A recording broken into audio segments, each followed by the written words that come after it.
नमस्कार दोस्तों, धर्म दर्शन में आपका स्वागत है। आज की वीडियो में हम आपको हरियाली तीज की व्रत कथा बताएंगे। कहा जाता है कि भगवान शिव ने माता पार्वती को उनके पूर्व जन्म के बारे में याद दिलाने के लिए यह कथा उन्हें सुनाई थी।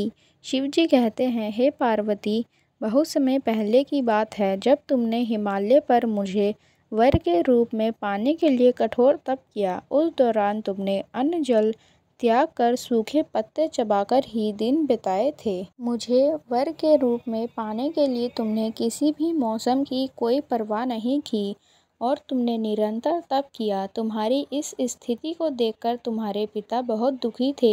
ऐसी स्थिति में नारद जी तुम्हारे घर पधारे। जब तुम्हारे पिताजी ने नारद जी से उनके आगमन का कारण पूछा तो नारद जी बोले, हे गिरिराज, मैं भगवान विष्णु के भेजने पर यहाँ आया हूँ। आपकी कन्या की घोर तपस्या से प्रसन्न होकर विष्णु जी उनसे विवाह करना चाहते हैं। इस बारे में आपकी क्या राय है, मैं जानना चाहता हूँ।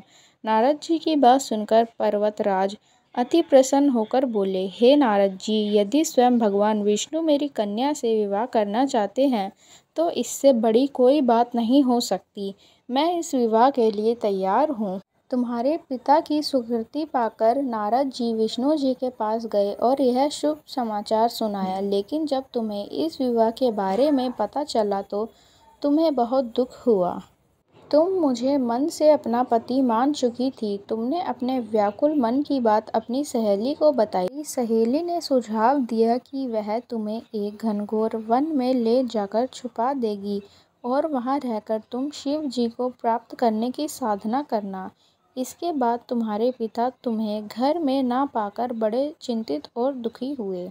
वह सोचने लगे कि यदि विष्णु जी बारात लेकर आ गए और तुम घर पर ना मिली तो क्या होगा। उन्होंने तुम्हारी खोज में धरती पाताल एक करवा दिए, परंतु तुम नहीं मिली। तुम वन में एक गुफा के भीतर मेरी आराधना में लीन थी। भाद्रपद तृतीया शुक्ल को तुमने रेत से एक शिवलिंग का निर्माण कर मेरी आराधना की, जिससे प्रसन्न होकर मैंने तुम्हारी मनोकामना पूर्ण की। इसके बाद तुमने अपने पिता से कहा कि पिताजी, मैंने अपने जीवन का लंबे समय भगवान शिव की तपस्या में बिताया है और भगवान शिव ने मेरी तपस्या से प्रसन्न होकर मुझे स्वीकार भी कर लिया।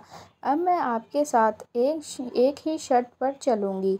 आप मेरा विवाह भगवान शिव के साथ ही करेंगे। पर्वतराज ने तुम्हारी इच्छा स्वीकार कर ली और तुम्हें घर वापस ले गए।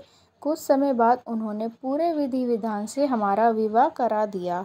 भगवान शिव ने इसके बाद कहा कि हे पार्वती, तृतीया को तुमने मेरी आराधना करके जो व्रत किया था उसी के परिणाम स्वरूप हम दोनों का विवाह संभव हो गया।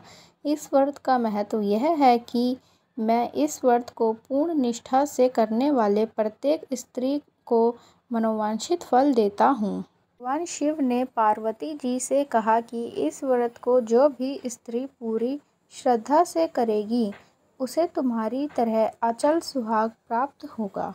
ऐसी और धार्मिक कथाओं और कहानियों के लिए हमारे चैनल को सब्सक्राइब करें। धन्यवाद।